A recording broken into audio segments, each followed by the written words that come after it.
E aí, turma, tudo bem? Então, eu retornei hoje para dar continuidade ao assunto da aula passada, que é sobre escravidão. Vocês lembram que eu expliquei para vocês o conceito de escravidão? Então, hoje eu vou explicar para vocês como os negros vieram parar em terras brasileiras.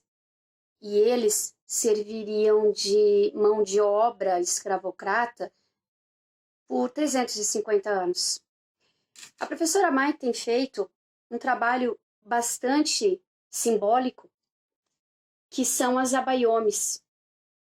Estão lembrados? Então, essas bonequinhas, elas têm uma história muito linda e eu vou contar para vocês mais tarde. Mas é por elas que a professora está levantando uma bandeira para contar a história de um povo que sofreu muito e que a gente não vai conseguir jamais tirar nenhum resquício do que é escravo, do que é ser escravo de cor em nosso país. Vamos lá então, pessoal? Então a professora quer fazer a seguinte pergunta para vocês. Por que a mão de obra escrava usada no Brasil colonial foi formada essencialmente por negros, africanos, em vez de índios nativos? Então, é uma pergunta bastante importante. O nosso foco aqui é a África e é a permanência desses africanos aqui no Brasil. Mas para que a gente possa entender a vinda deles, eu tenho que falar dos índios. A cultura indígena, ela era totalmente diferente dos europeus, que na época vieram explorar as riquezas que encontrassem nessas terras. Por isso, eles precisavam conquistar esse povo que tinham hábitos e cultura bastante diferentes. Exatamente, povo. A pergunta é: de que forma? Através de negócios. Tanto o índio quanto o português fizeram negócios e os dois lados tinham interesse. Um índio, porque ele tinha o hábito cultural da troca. Então, para ele, era lucrativo receber machado, receber facões, espelhos. A gente chama de bugiganga, né? Mas para ele isso era modernidade nas tribos. O português, ele tinha outros interesses. Ele queria riqueza, ele queria encontrar matérias que pudessem dar algum valor ou retorno para a Europa. Então, eles encontraram o pau-brasil. E o pau-brasil, ele por um certo tempo, serviu como uma economia bastante lucrativa para os portugueses na Europa. Ele é uma madeira bastante fina e ela servia para móvel, ornamentos e até para extrair a tinta para colocar, tingir roupas. Então, isso, de certa forma, não deixa de ser um ganho lucrativo dos dois lados. Não se esqueça que a professora sempre tem a colinha aqui do lado, tá? No primeiro momento, né, nos primeiros 30 anos, tanto o índio quanto o português viveram um momento, uma lua de mel, cada um se beneficiando do outro. Mas aí os índios começam a perceber que eles estão sendo explorados e sendo mortos em larga escala. E vem aquele entendimento: não quero mais, vai embora. Não é dessa forma que o português vai ver. E aí então vai haver vários confrontos. A colonização dos portugueses, de uma forma bastante forçada, acaba ocasionando também, de uma forma sistemática, várias doenças, matando e dizimando os índios nativos. A varíola, o sarampo, a gripe, a rubéola, ele acaba matando em larga escala. Para você, meu querido aluno, ter uma noção, no ano de 1562, duas grandes epidemias dizimou 60 mil índios. É muita pessoa. Essas revoltas, elas começam a criar uma dimensão muito grande. Então, os índios escolhem se rebelar. Alguns fogem mata adentro, porque conhecem bastante a região, e eles se refugiam entre famílias.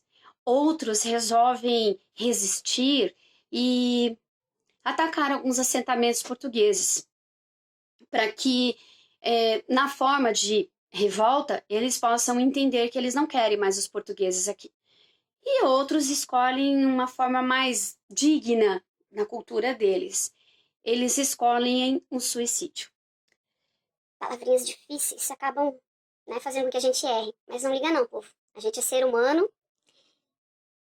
Os portugueses, né, eles estavam causando prejuízo e revolta entre índios. Para você ter uma base, em torno de 2,5 milhões de povos indígenas que viviam em nosso país, menos de 10% iriam sobreviver até o ano de 1600. São somente 100 anos que 2,5 milhões de índios foram mortos. Claro que a igreja fez o papel dela. Ela veio aqui e ela contestou essa escravidão. Ela contestou esse assassinato massivo de doenças e de exploração. Então ela veio com o intuito de catequizar os índios. Como ela foi boa, né? A gente só não pode esquecer que catequizando esses índios, eles iriam perder a essência da sua cultura nos próximos anos ou décadas. Então, pessoal, Não tem mais índio. Acabou-se o índio. E o que a gente vai fazer? E agora? não se preocupa. O português ele tinha a cartinha na manga dele. Peraí. Bom, a carta na manga é a seguinte. Portugueses e africanos tinham acordos comerciais. Não se esqueça disso. O português ia até o continente africano, buscava os negros e retornava, atravessava o Atlântico e retornava com escravos. Simples assim. Não tão simples. Eu vou contar para vocês de uma forma mais sistemática como é que ocorria esse processo. A vida desses africanos aqui do Brasil foi em torno de 4 milhões. Não é pouca gente não, tá? Só pra você ter uma noção. São 4 milhões de africanos que desembarcaram aqui no Brasil entre os anos de 1550 e 1850. E eles iriam ficar de forma permanente. Acredite, isso são 350 anos de vidas roubadas, trazidos à força do seu continente. Como é que era o processo? Triste, doído, sofrido, difícil descrever para quem vivia. Assim, a negociação entre os portugueses e africanos, ela era feita através de troca. Novamente estamos falando de troca. Alguém lucrava. Pois os produtos interessavam aos africanos. O que interessava? Tecido, vinho, cavalo, cachaça, fumo. Com essas mercadorias em mãos, as tribos elas se tornariam aliadas dos portugueses por anos.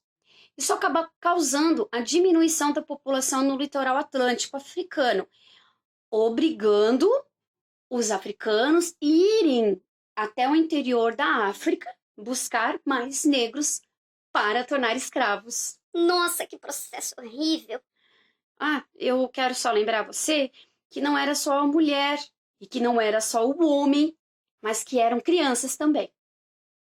Isso aqui eu vou contar para você mais tarde. Como é que funcionava isso, né? Capturas. Os próprios africanos, eles tratavam de fazer esse serviço. Se acha que o português ia até a África, dentro da África, buscar o negro? Não. Ele fazia o serviço simples. esperava no litoral. Então quem ia eram os próprios negros, né? Eles capturavam os escravos e eles eram obrigados a andar por quilômetros, vigiados de perto por homens armados. Não recebiam nenhum tipo de alimentação o suficiente para todos e eles eram obrigados a carregar pesos. Sabe por quê? Porque isso cansava eles e dificultava o risco de eles fugirem ou até se rebelarem contra quem estava roubando eles. Esse processo ele podia demorar meses, entre a compra, a captura de escravos e passando pelo processo de negociação, de feira em feira. Sim, feira.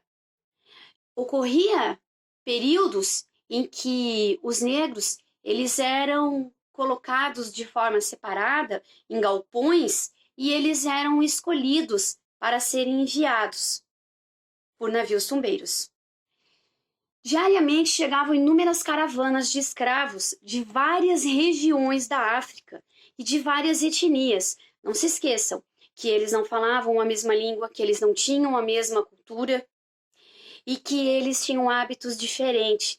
Isso geralmente era feito de propósito, porque eles não se entendiam. Então também dificultava o processo de revolta e de fugir, né, no caso. Todo esse processo, ele levava 5 meses. Entre o processo de captura, a seleção e a compra e um embarque desses negros nesses navios. Eles eram chamados de navios negreiros, ou podemos chamá-los de navios tumbeiros, devido à quantidade de escravos que morriam em seus porões. Isso é uma outra parte bastante delicada. Calcula-se que, em média, 20% dos escravos africanos embarcados nos tumbeiros morriam durante a travessia pelo Oceano Atlântico, ou morriam de fome, ou de maus tratos, ou de violência. Esses navios, eles levavam em torno de 300 a 400 negros. É que, na verdade, os donos sabiam que a grande maioria iria morrer em alto mar, e um número significativo teria que chegar em terras. Bom, povo, mesmo nós sabendo que o nosso país explorou as custas de um povo de outro continente, mesmo sabendo que o Brasil, com sua honra e orgulho, diz que libertou os negros da escravidão, a gente não pode ignorar de maneira alguma a dor que milhões de africanos que foram arrancados de suas terras e de suas famílias para dar lucro econômico a países com sangue. Não se pode mensurar a dor e nem a tristeza de uma família que não veria mais seu filho, pai ou mãe pelo simples fato de que foram roubados para se tornarem escravos em outro lugar. Aqui a gente não pode culpar quem, mas a gente pode contar a história de uma forma clara, objetiva, para que a gente nunca se esqueça de onde viemos. Porque grande parte desse país foi formada por uma outra nação, africana. Pessoal, o nosso próximo assunto, ele vai ser bastante bom também. Eu vou trabalhar com vocês sobre a resistência desse povo a bordo dos navios negreiros. Sim, porque não pensa que ele não resistiu. Ele resistiu e muito. A rotina deles nesses navios, o sofrimento diário, que levavam entre 3, 5 meses a bordo deles, a chegada deles aqui e o processo de seleção para serem encaminhados aos campos ou cidade. Eu espero que vocês tenham curtido e gostem desse trabalho. Beijo no coração. E a minha Bayomi manda recado. Logo a gente volta pra aula. Beijo, povo.